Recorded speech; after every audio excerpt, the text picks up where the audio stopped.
Hi, this is Earl Netwal, the Micro Business Specialist, and welcome back to Session 4 of our sessions on product creation, all part of the Internet Marketing Intensive program. Product creation is just one module of this overall project. I'll tell you a little bit more about how to get the entire series later. Today we're going to talk about product creation criteria. There's 6 of these, and we're going to focus today on the first 3.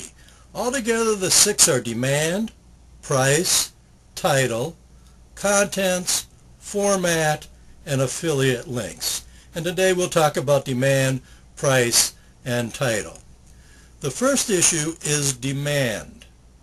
And I want to ask you to pay specific attention to this and to really learn it, because I made a huge mistake when I was starting out trying to market online. I decided that there was a niche that I wanted to get involved in, and I spent a significant amount of time doing work and effort building a series of products aimed at that niche. It turns out that the products that I had in mind would be appropriate for the niche if the people in the niche were interested in managing their own websites. However, none of them were. They didn't want to have anything to do with it. They were too busy doing their other thing to worry about the bells and whistles and the nicks and knacks of putting together their website better. Although it would have been good for their business, they tended to just defer that responsibility to somebody else, and virtually no one bought my product despite the quality of it. So the lesson here is you want to identify a niche where there's active buyers. Now, the simplest way to see if there's active buyers in any given niche is to look and see if there's anybody advertising in that niche already.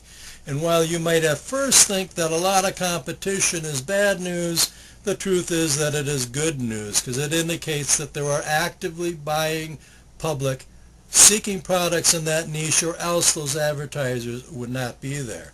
So when you see competition, treat that as a good sign, and then decide which particular sub-niche within that overall niche you're going to target.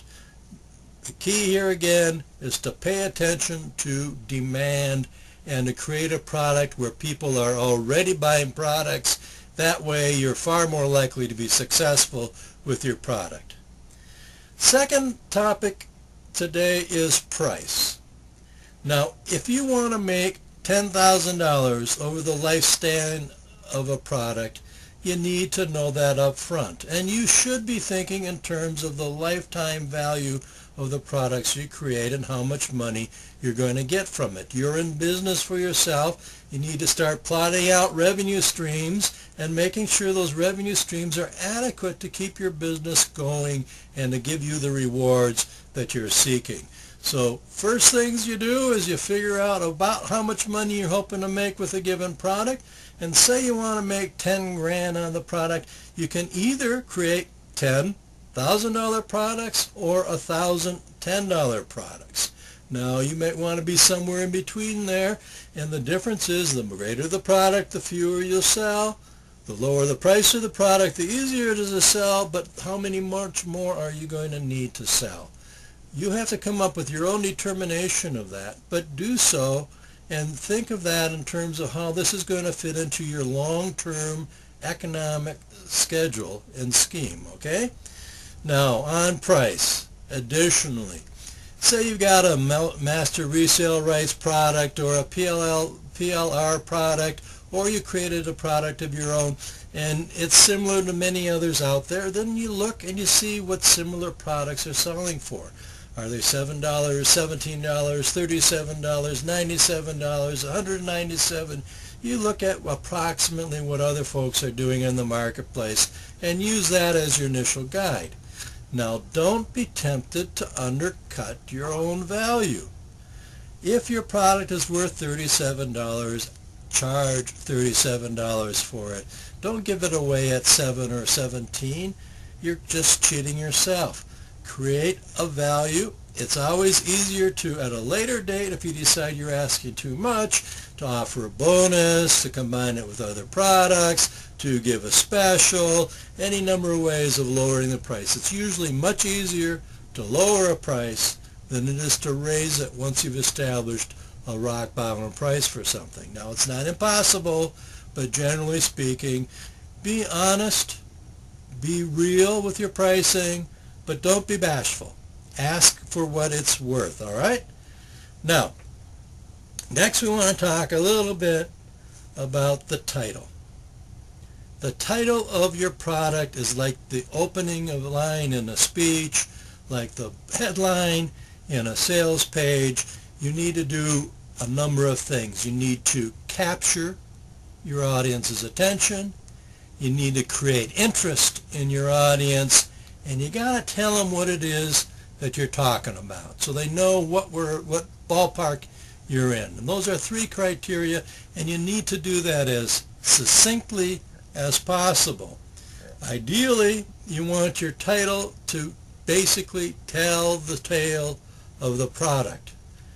And that is easy to say and a little trickier to do, but once you have crystallized on what your title is, not only will it help your audience know what you're providing them, it serves as a good discipline when you're actually creating the product itself.